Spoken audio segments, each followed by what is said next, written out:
The rise of the bayonet lastingly changed warfare in Europe as more and more armies relied on this weapon in the 17th and 18th centuries. It increased not only the infantry's defensive capabilities, but also its shock value and its firepower. Before the bayonet, the armies of Europe used to rely on pikes and muskets to solve the most basic tactical problem of infantry, namely balancing the interplay of pike and shot. Armies wanted to optimize their firepower, but still needed pikemen to defend the infantry against cavalry charges. The bayonet solved this problem by uniting both types of weapons in a single instrument, the flintlock musket, with a bayonet. So let's take a look at how the bayonet changed the armies of Europe and how it was used in battle. Sir John Stuart, commander of the British forces at the Battle of Maida on the 4th of July, 1806, describes how his troops charged the French enemies with mounted bayonets. Quote, "The two corps at a distance of about 100 yards fired reciprocally a few rounds, when, as if by mutual agreement, the firing was suspended, and in close, compact order and awful silence, they advanced towards each other until their bayonets began to cross. At this momentous crisis, the enemy became appalled. They broke and endeavored to fly, but it was too late. They were overtaken with the most dreadful slaughter." End quote. Sir Stuart doesn't really stick closely to the actual events. In fact, the English did charge, but the French turned to flight before the clash. This episode shows how such an attack worked and how terrifying it must have been for both sides. But before we examine the offensive use of the bayonet in detail, let's see how it functioned as a defensive weapon. Because it was the bayonet's defensive utility that explains the weapon's initial rise and subsequent impact on warfare in the Middle Ages and the early modern period, when an infantry formation was attacked by cavalry, it had various options to defend itself. Over time, the most efficient method turned out to be the sturdy formations of pikemen. Properly executed, the cavalry had to run against a wall of spearheads, which was absolutely deadly as long as the defensive formation remained intact. When the commanders of Europe began to rely more and more on firearms in the 17th century, these dynamics changed. Soon, the army that had more firepower had an advantage. Consequently, from the Spanish Dartio to the Dutch battalion to the Swedish brigade, tactical units became wider and pikemen became fewer in proportion to musketeers. They were still needed to put up with cavalry assaults, but lacked offensive capabilities. This inflexible application of pikemen became a problem for the military minds of the time.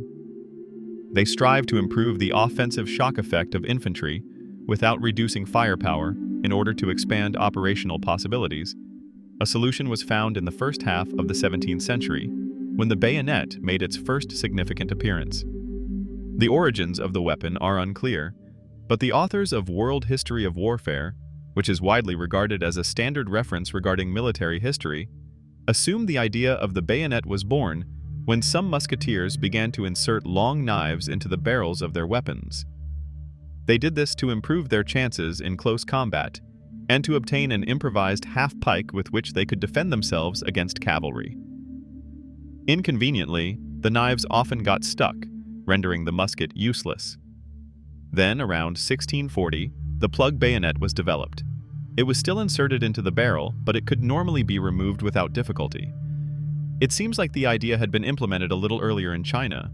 A bayonet proper is first mentioned in a Chinese military manual from 1606, which describes a rifle with a barrel into which a sword could be inserted, making it almost 2 meters long. The Chinese called this rifle sword. The plaque bayonet had one big disadvantage. It prevented loading and firing the musket while it was mounted. The problem was first solved by none other than Sébastien Leprétre de Von-Bon. The famous French military engineer, he introduced new bayonets to the French army that could be fixed to the side of the barrel. These so-called socket bayonets were attached with a kind of ring instead of a plug, and were set off to the side so that loading and shooting were still possible while the bayonet was mounted. However, loading while the bayonet was peeking out above the barrel is very dangerous, especially in the heat of battle, as numerous reports of hand and arm injuries show when finally, the much lighter and even more efficient flintlock rifle became widespread in the 17th century. European armies increasingly relied on the bayonet until it eventually replaced the pike completely in the early 18th century. Tactically speaking, the defense of infantry against enemy cavalry remained quite similar. With bayonets, usually the formation under attack formed a compact, sturdy square and placed their bayonets in front of them at Waterloo, Wellington. Repulsed the assaults of the Maréchal d'Amby. Michel Ney in this manner. Just before the Prussian army arrived, he had his troops form hollow, square formations that the cavalry could not break through. Since Ney had neither infantry nor artillery at hand to break these formations up from a distance, his cavalry could do nothing but circle the squares in search of a weak spot while they were being shot by Wellington's infantry. In the end, they had no other choice but to retreat. By the time of the Napoleonic Wars, firepower and shock effect were no longer two opposing factors that needed to be balanced.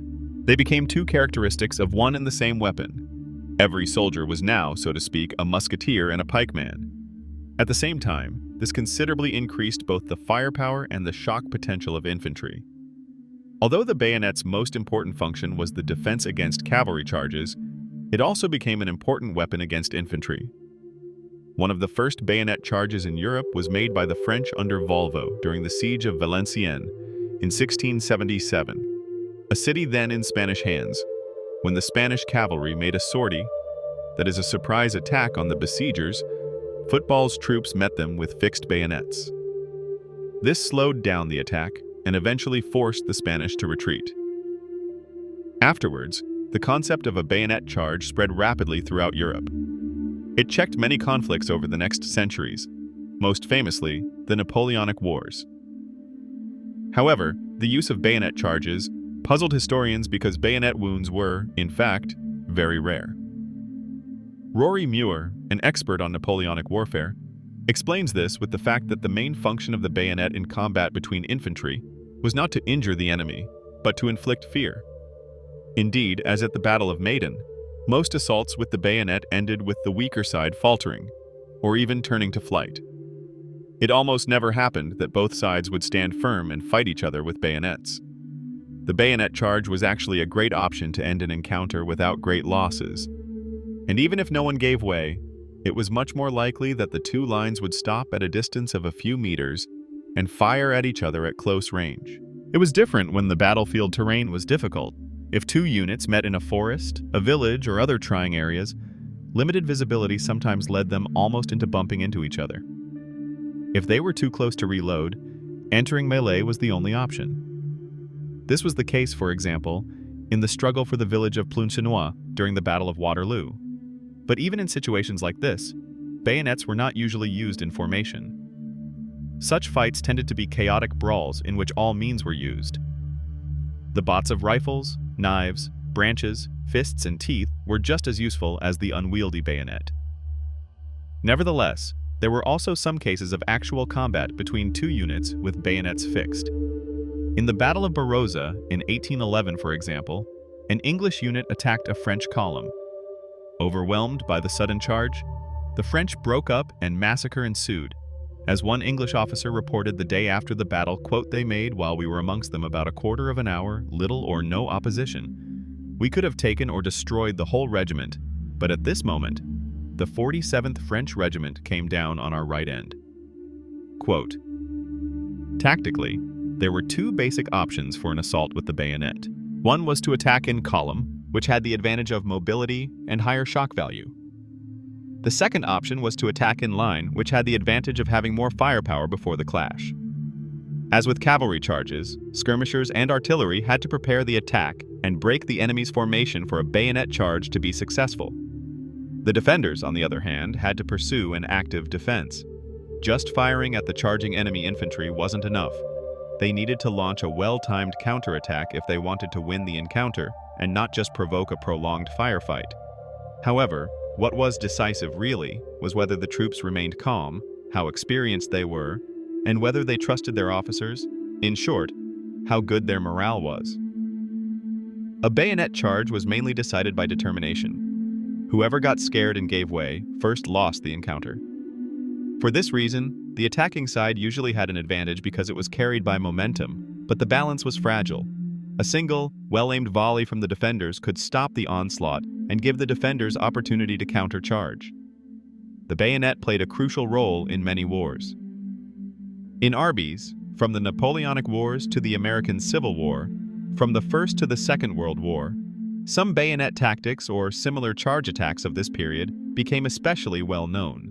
For example, the Highland Charge of the Scottish clans, the mass assaults of the American Civil War, and the Japanese Banzai Charge to this day, many armies still use to bayonet. But as the shock effect of infantry has lost much of its importance and firepower has become even more central, it is usually used only as a last resort in